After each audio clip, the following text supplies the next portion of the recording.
Maroon 5, Girls Like You. It is B100, today's hit music. Cheryl and Rich, good morning, Kamloops. And it's time for a little reality of realty. Jeremy Reed joining us in studio. Good morning. Morning, guys. Let's get real. Let's do it. Let's get real. And get real about some really important stuff like getting your house ready to go on the market. Yeah. That's a big deal. It is a big deal. And it's a lot of work. Well, it seems really overwhelming. It's like a lot of things. It seems really overwhelming when you just think of it as a whole. But when you break it down into steps, I found it makes things easier. And so just for simplicity, I've got a checklist that I use that I thought I just would bring in and kind of explain the high level of I'm going to write it down. About getting a home ready. Yeah. Take some notes. I'm going You to getting write ready it to down. leave? What's going on? What a newsbreaker. Breaking news. Cheryl's out of here. What? It's 5 steps. There's five steps that I take when I'm helping someone get a house ready. The first thing is the overall foundation of the home is kind of how I look at it. So making sure that there's no deal killers or deficiencies. Yeah. And one of the ways that I like to do this, especially if the home's a little bit older, is pre-inspection. Now, a pre-inspection is a little bit controversial on two sides. Some people say, well, why would I find a bunch of stuff wrong with my home and then just share it with the buyer?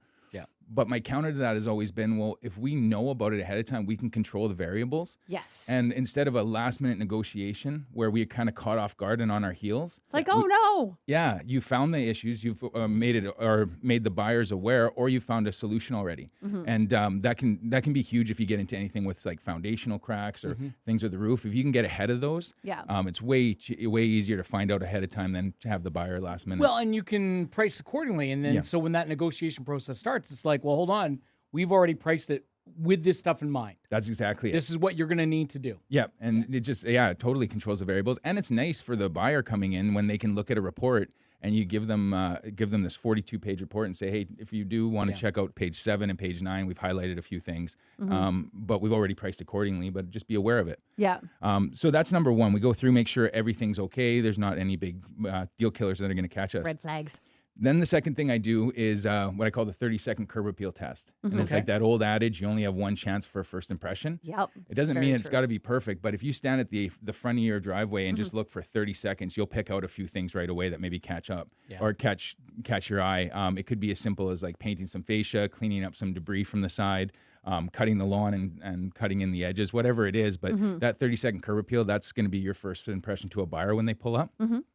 Step 3 is we walk through the home, and to simplify it, when we're walking through the home, we're going through each room and we're looking for work, because you've kind of got this thing when people enter the home, it's kind of the same thing. You got 30 seconds of the entryway of what they see, but as they're walking through, you're either adding value or devaluing the home psychologically. And if they're walking into each room and there's missing fixtures or light switch covers, or the baseboards and paint is all beat up, each room they go down is psychologically breaking it down. So if we can go through each room and say, okay, how's the paint in here? How's the baseboards? How the fixtures?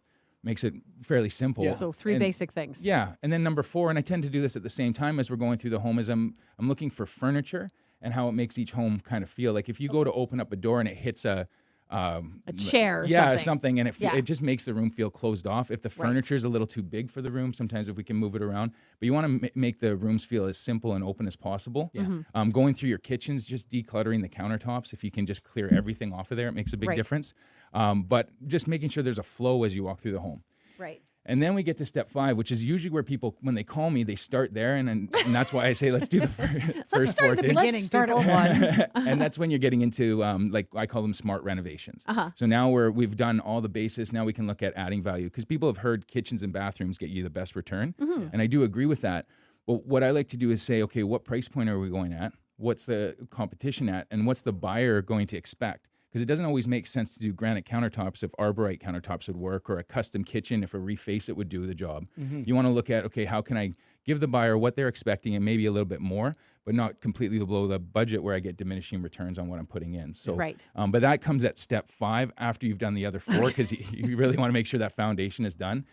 So many times I've seen, like, not so many times, but sometimes you go in and you see this beautiful kitchen renovation, but you can tell the roof's basically on its last lives, and that's kind of a mismatch between the two. So exactly. So that's my steps. Go through the steps. Yeah, absolutely. I like it. Okay. Easy steps to follow. I like it. And if people have questions, reach out to me, jeremyreedrealestate.ca, or even just on my cell, 320-1554. Okay. All right, Jeremy. Thanks for coming in. Thanks, guys.